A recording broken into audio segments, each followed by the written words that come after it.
I think it's quite interesting to discover what is, to observe even the effects that climate change has on mountains, on top of the mountains, alpine areas where I go.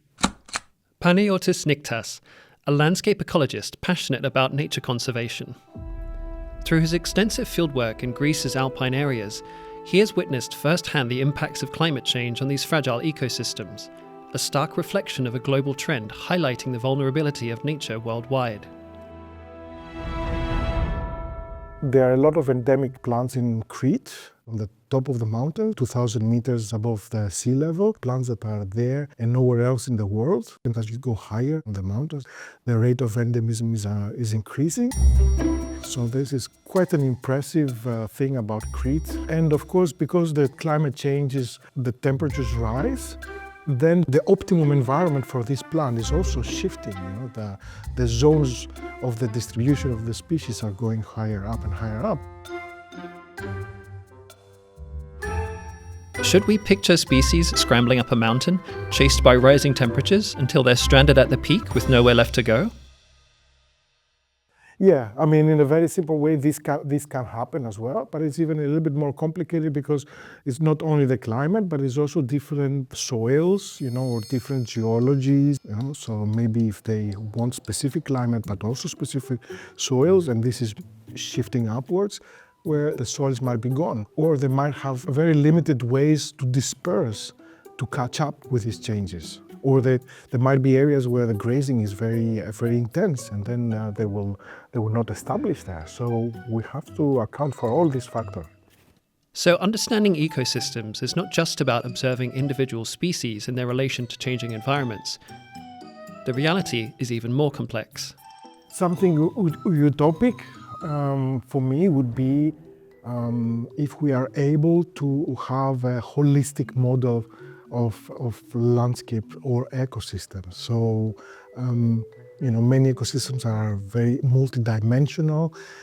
They have different resources, soils, plants, a lot of species of animals, a lot of trophic layers, a lot of information that it's very difficult to acquire.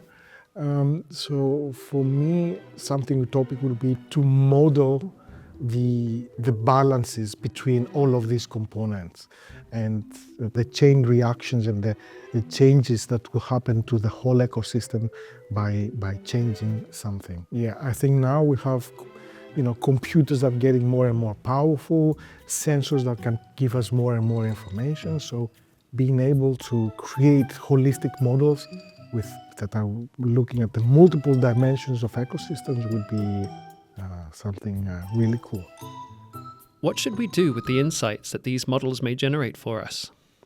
For me, it's very critical that research we do and scientific research we do is also reaching to the applied level. So it's very important that we communicate as scientists, we communicate our findings to the people on the ground that are using these findings to make decisions and to plan the management of protected areas, for example. And there is a gap there. Often us scientists are kind of disconnected from the applications. So I think it's critical to have this communication, and the managers of, for example, protected areas come to the scientists and discuss how these two can be linked.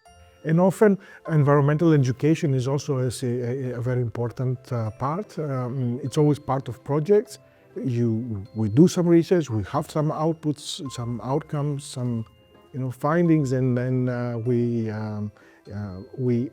visit schools. We make games where we try to pass some of these messages to children in a nice and playful way. Yeah, this is always an important part of projects, environmental projects. It's really fun. We all hope conservation efforts will keep our species from slowly fading. But what looming losses are already in motion? Which species might today's younger generations, those we're educating now, never get the chance to see in their lifetime? Has Panagiotis already seen species disappear? I have not seen a species disappearing, luckily, yet. There are some species that are very difficult to find, though. There's a species, Clematis, which is actually a very beautiful one.